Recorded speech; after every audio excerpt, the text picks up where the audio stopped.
Dear students, आज इस video में मैं आपको a girl with A basket नामक पाठ जो विलियम सी डगलस ने लिखा है, इस पाठ को पढ़ाने जा रहा हूँ। विलियम सी डगलस अमेरिका के सुप्रीम कोर्ट के न्यायाधीश थे। सन 1950 में वे भारत की यात्रा पर आए हुए थे। इस दौरान भारत में उन्होंने जो कुछ भी देखा वो इस पाठ के माध्यम से उन सारी चीज़ों का वर्णन कर रहे हैं। आइए शुरू करते हैं। I had left new Delhi for the Himalayas. मैं हिमालय जाने के लिए नई दिल्ली से निकल चुका था। I was going as far as Bareilly by train and then by car to Ranikhet, an old British Army hill station located on a 6,000-foot ridge opposite a 120-mile stretch of snow-capped Himalayas. मैं बरेली तक train से गया and then by car to Ranikhet. इसके बाद car से मैं रानीखेत के लिए गया, जो अंग्रेजी सेना की पर्वतीय क्षेत्र थी और जो बर्फ से ढके 120 मील तक फैले हिमालय के सामने एक 6000 फुट ऊंची पर्वत श्रेणी पर स्थित है। The train was slow. रेलगाड़ी की रफ्तार धीमी थी and it stopped at all the way stations, और ये रास्ते में पड़ने वाले सभी स्टेशनों पर रुक रही थी।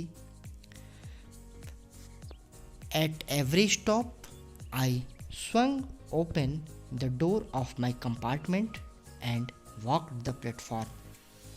प्रत्येक स्टेशन पर मैं अपने डिब्बे के दरवाजे को खोल देता था और प्लेटफॉर्म पर घूमता था।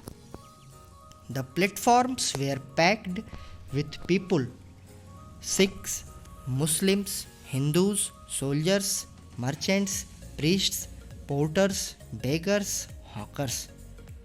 प्लेटफॉर्म लोगों से ठसाठस भरे हुए थे। इन लोगों में सिख, मुस्लिम, हिंदू, सैनिक, व्यापारी, पुजारी, कूली, भिखारी और फेरी वाले थे। Almost everyone was barefoot and dressed in loose white garments. लगभग प्रत्येक व्यक्ति नंगे पांव था और सफ़ेद ढीले ढाले कपड़े पहने हुए था। I would ask at least 3 people before I could find one who spoke English. मुझे कम से कम 3 लोगों से पूछना पड़ता था, तब मुझे एक ऐसा व्यक्ति मिलता था जो अंग्रेजी बोल सकता था। We would talk world affairs and every major topics the news of the day produced. हम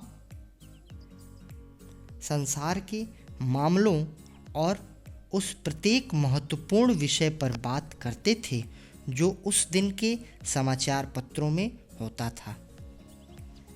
In this way, I was trying to get a feel of the pulse of the nation, checking opinion against official attitudes and reports.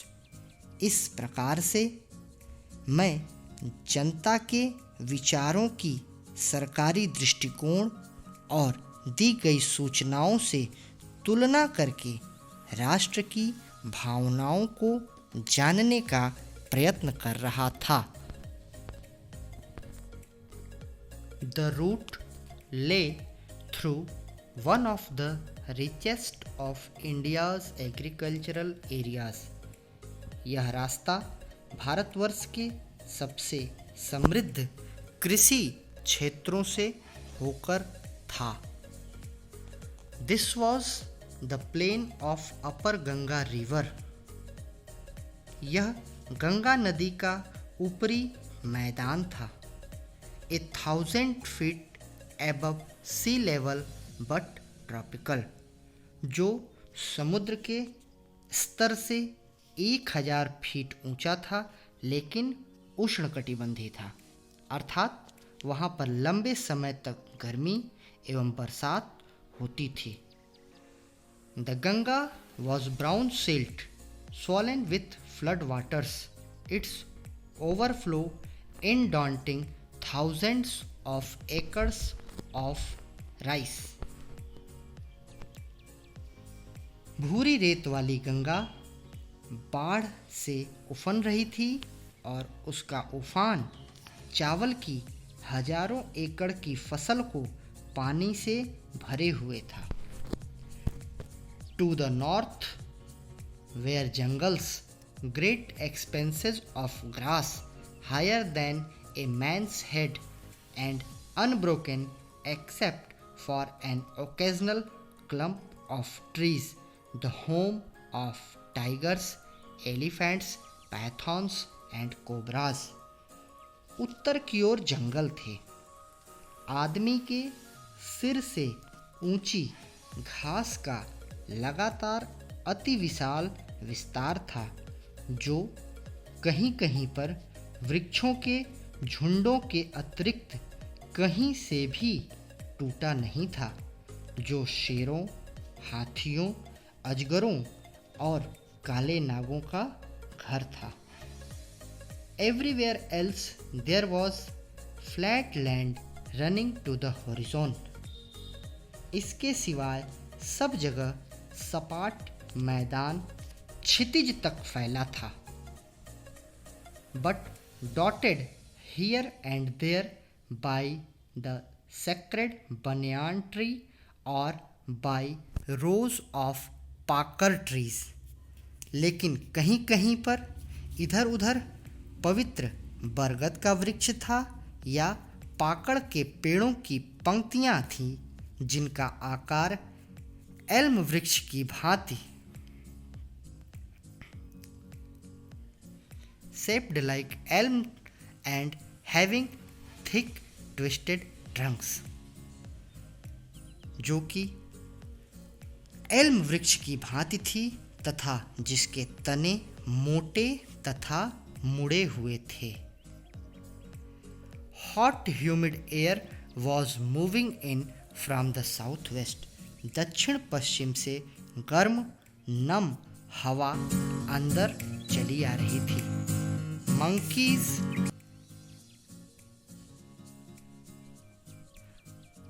some of them mothers with babies clinging to them and riding underneath, swung off trees at the stations looking for food. बंदर, जिनमें से कुछ बंदरियां तो बच्चों को चिपकाए हुए थी, जो नीचे की ओर लटक रहे थे, भोजन की तलाश में पेड़ों से स्टेशन पर कूद पड़े। The village we passed had walls made of mud mixed with water and cow dung. जिन गांवों में से हम गुजरे उनमें दीवारें पानी तथा गोबर मिली हुई मट्टी से लिपी हुई थी।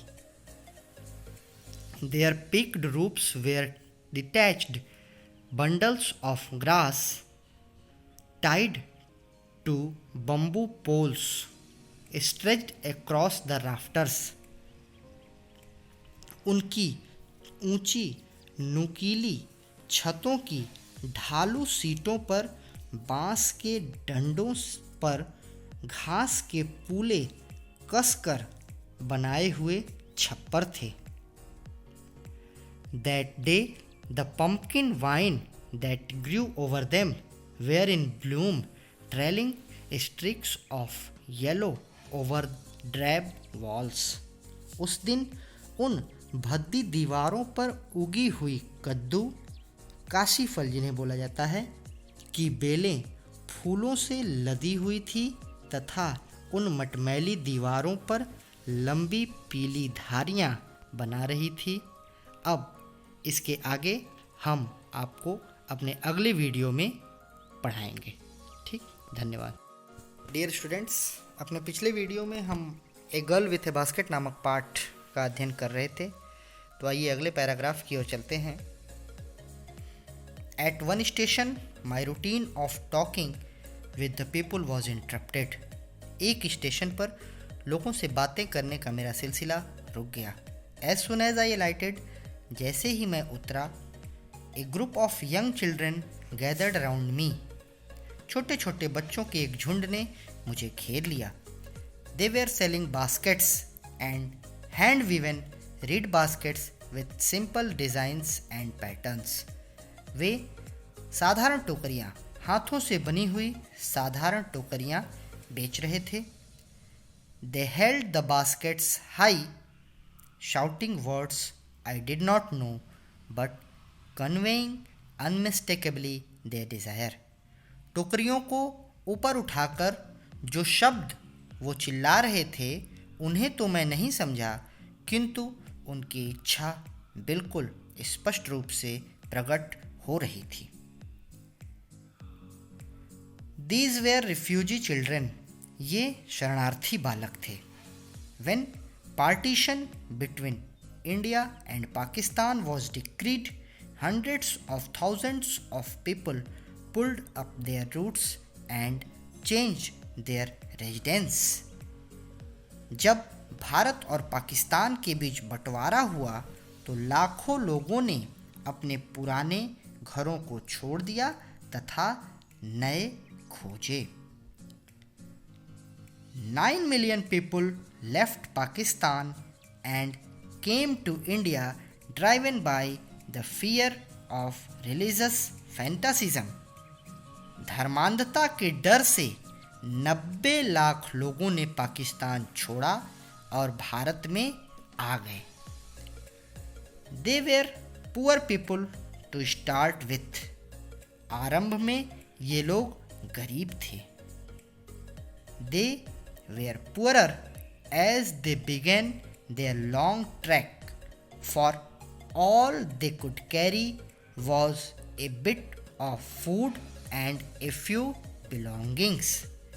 अपनी लंबी पैदल यात्रा पर चलते हुए यह लोग और भी गरीब हो गए, क्योंकि जो कुछ भी वे ला सके वह केवल थोड़ा सा खाना और थोड़ी सी चीज़ें थी। Soon they were out of food. शीघ्र ही, जल्द ही उनका खाना पीना सब कुछ समाप्त हो गया। A few days after they started, they began to fall by the wayside from the weakness of hunger and died where they fell. कुछ दिनों बाद जब वे चले तो भूख की कमजोरी से, भूख की वजह से वे सड़क के किनारों पर गिरने लगे और जहाँ पर भी वे गिरे वहीं मर गए। The children selling baskets were sons and daughters of these refugees. टोकरियां बेचने वाले बच्चे इन शरणार्थियों के पुत्र पुत्रियां थे। They or their parents or relatives had gathered in the cities, setting up stalls, manufacturing simple articles, trying to make a living in markets already overcrowded. वे या उनके माँ बाप या रिश्तेदार शहरों में इकट्ठे हो गए। छोटी छोटी खुली दुकानें लगाकर और साधारण वस्तुएं बनाकर वे लोग पहले से ही अत्यधिक भीड़ भाड़ वाले बाजार में उन्हें बेचकर अपनी रोजी रोटी कमाने की इच्छा कर रहे थे। They lived in cloth and grass sheds that lined the streets. कपड़े या घास के बने हुए छायादार स्थानों में वे लोग रहा करते थे जिनकी पंक्तियां गलियों में लगी हुई थी। The peasants among these refugees had been accustomed to little all their lives, for the annual income of an agricultural family does not exceed on an average $100 a year।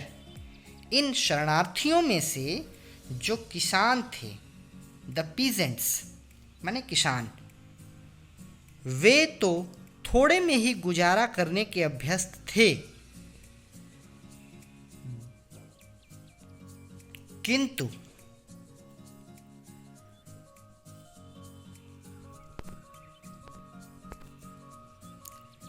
क्योंकि एक खेतिहर की वार्षिक आय औसतन $100 से अधिक नहीं होती। The average unskilled labor makes 30 cents a day or less than $2 a week। औसत के तौर पर एक अकुशल श्रमिक प्रतिदिन 30 सेंट या एक सप्ताह में $2 से भी कम कमाता था। There is one meal a day। दिन में केवल एक बार भोजन, इसे दिन में एक भोजन। An onion, a piece of bread, a bowl of pulse with milk, perhaps a bit of goat cheese, जिसमें एक प्याज, रोटी का एक टुकड़ा, दूध के साथ एक कटोरी दाल और शायद बकरी के दूध का थोड़ा सा पनीर प्राप्त होता था। No tea, no coffee, no fat, no sweets, no meat. चाय, काफ़ी, घी, तेल, मिठाई या मांस की कोई भी बात तक नहीं होती थी, अर्थात ये चीज़ें इन्हें नहीं प्राप्त होती थी। $100 a year is not $2 a week, yet even that a small amount is hard to earn by selling baskets to people too poor to buy them। प्रतिवर्ष $100 के हिसाब से एक सप्ताह में $2 भी नहीं पड़ते, तो भी जो लोग इन टोकरियों को भी खरीदने के लिए धन नहीं रखते, उन लोगों को ये टोकरियां बेचकर इतनी छोटी सी रकम कमा लेना भी एक कठिन काम है। That no doubt is the reason these little children descended on me like locusts। निसंदेह यही कारण था कि ये छोटे छोटे बच्चे टिड्डियों की भांति मुझ पर टूट पड़े। I, an American, was doubtless the most promising market they had seen। उनके लिए मैं, जो कि अमेरिका का रहने वाला था, अब तक देखा गया निसंदेह रूप से सबसे अच्छा, सबसे श्रेष्ठ ग्राहक था।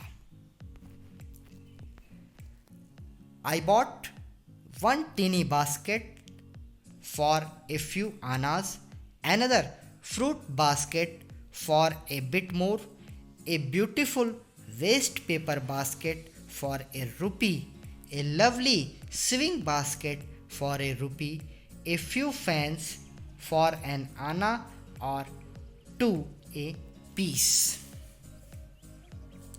मैंने एक छोटी सी टोकरी कुछ आनों में, दूसरी टोकरी फलों के लिए कुछ अधिक में, रद्दी कागजों के लिए एक सुंदर सी टोकरी $1 में, सिलाई का सामान रखने के लिए एक प्यारी सी टोकरी $1 में, एक एक 2-2 आने प्रति पंखे के हिसाब से कुछ थोड़े से पंखे खरीदे।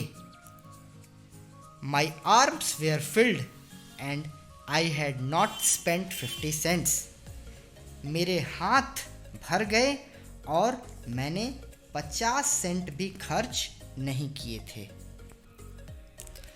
The children passed in shouting their wares. अपने अपने सौदों की आवाज़ें लगाते हुए बच्चे आते चले गए। I was a prisoner, completely surrounded, unable to move. पूरी तरह से घिरा हुआ मैं आगे बढ़ने में असमर्थ था। मैं एक कैदी के समान था। The most diligent, aggressive vendor was a beautiful girl of 9 right in front of me. सबसे अधिक मेहनती तथा जोर देकर माल बेचने वाली मेरे ठीक सामने खड़ी हुई एक 9 वर्ष की सुंदर लड़की थी। She had a lovely basket with handle and she wanted a rupee and a half for it, or about 30 cents. उसके पास हैंडल वाली एक प्यारी सी टोकरी थी। वह उसके लिए 1.5 रुपये या लगभग 30 सेंट पाना चाहती थी। She was an earnest pleader. उसकी याचना में बड़ी लगन थी। There were tears in her eyes. उसकी आंखों में आंसू थे। She pleaded and begged in tones that would wring any heart. उसने जिन स्वरों में विनती एवं याचना की, उनसे मेरा हृदय द्रवित हो उठा। My arms were full. मेरे हाथ भरे हुए थे। I had no room, let alone any need for another basket. आवश्यकता की तो कोई बात ही नहीं, किसी दूसरी टोकरी के लिए मेरे पास कोई स्थान नहीं था। अर्थात लेखक का हाथ पूर्ण रूप से, दोनों हाथ उसके भरे हुए थे। Balancing my baskets and fans on my left arm, I reached into my right coat pocket and got a handful of change, perhaps 15 cents in all, which I deposited in the basket that the young girl had imploringly before me. अपनी बाएं हाथ पर अपनी टोकरियों एवं अपने पंखे को लेते हुए, अपने बाएं हाथ में अपने सारे खरीदे हुए टोकरियों और पंखों को समेटते हुए मैंने अपने कोट की दाहिने जेब में हाथ डाला और एक मुट्ठी भर चेंज मतलब फुटकर पैसा, रिचकारी पैसा निकाला। सब मिलाकर शायद 15 सेंट के आसपास रहा होगा और उसे उस टोकरी में डाल दिया जो वह नन्ही सी बालिका मेरे सामने याचनापूर्ण ढंग से लिए हुए खड़ी थी। I tried to explain that I could not buy the basket, but extended the gratuity as a substitute. मैंने समझाना चाहा, मैंने उसे यह समझाने का प्रयास किया कि मैं टोकरी तो नहीं खरीद सकता था, परंतु उसके स्थान पर मैं उसे कुछ उपहार दे रहा था। I realized at once what offense I had given. मैंने तुरंत अनुभव किया कि मुझसे क्या अपराध हो गया। I realized at once what offense I had given. मुझे अपने अपराध का एहसास, मुझे अपने गलती का आभास तुरंत ही हो गया। This child of 9, dressed in rags and on the edge of starvation, raised her chin, reached into the basket, and with all the pride and graciousness of a lady, handed the money back to me. 9 वर्ष की इस बालिका ने, जो फटे हुए कपड़ों को पहने हुए थी तथा भूखमरी के कगार पर थी, उसने अपना चेहरा उठाया, उसने अपने हाथ को अपनी टोकरी में डाला और एक संभ्रांत महिला के पूरे गर्व और शान के साथ उसने पैसे मुझे वापस कर दिए। There was only one thing I could do. अब मैं केवल एक ही काम कर सकता था। I bought the basket. मैंने उसकी टोकरी खरीद ली। She wiped her eyes and smiled and dashed down the platform, headed for some grass hut that would have at least 30 cents that night. उसने अपने आंसू पोंछ डाले, मुस्कुराने लगी तथा घास की किसी झोपड़ी में जाने के लिए प्लेटफॉर्म से तेजी से दौड़ती हुई चली गई, जहां पर उस रात उसके पास कम से कम 30 सेंट जरूर थे। I told this story to Prime Minister Pandit Jawaharlal Nehru. मैंने यह कहानी प्रधानमंत्री पंडित जवाहरलाल नेहरू को सुनाई। I told him it was one reason I had fallen in love with India. मैंने उन्हें बताया कि यही एकमात्र कारण था जिससे मुझे भारतवर्ष से प्रेम हो गया था। The people I saw in India, those in the villages as well as those in high offices, have both pride and lively sense of decency and citizenship.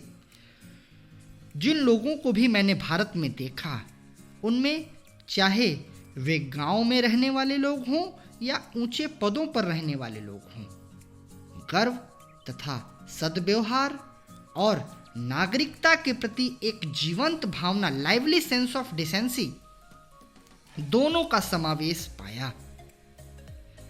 They also have a passion for independence. उनमें स्वतंत्रता के लिए तीव्र भावना भी है, अर्थात उन्हें अपनी स्वतंत्रता का उत्साह भी है, जोश भी है. This beautiful child born in squalor and poverty, uneducated in both grammar and manners, had given me a glimpse of the warm soul of India. यह सुंदर बालिका जो गंदे स्थान तथा निर्धनता में पैदा हुई, जो व्याकरण तथा सद्व्यवहार दोनों में अशिक्षित है, मुझे भारत की जीवंत आत्मा की एक झलक दिखा गई. तो इस पाठ के माध्यम से लेखक विलियम सी डगलस ने इस 9 वर्षीय गरीब बच्ची के माध्यम से भारत को पूर्ण रूप से समझ लिया, जान लिया. उन्हें यह एहसास हुआ कि भारत के लोग गरीब जरूर हैं, परंतु उनके अंदर स्वाभिमान है, उनके अंदर अपने देश के प्रति प्रेम है, उनके अंदर कार्य करने का, मेहनत करने का एक जज्बा है, लगन है. इन सारी चीज़ों को लेखक विलियम सी डगलस ने हम सबको बताने का प्रयास किया है. धन्यवाद.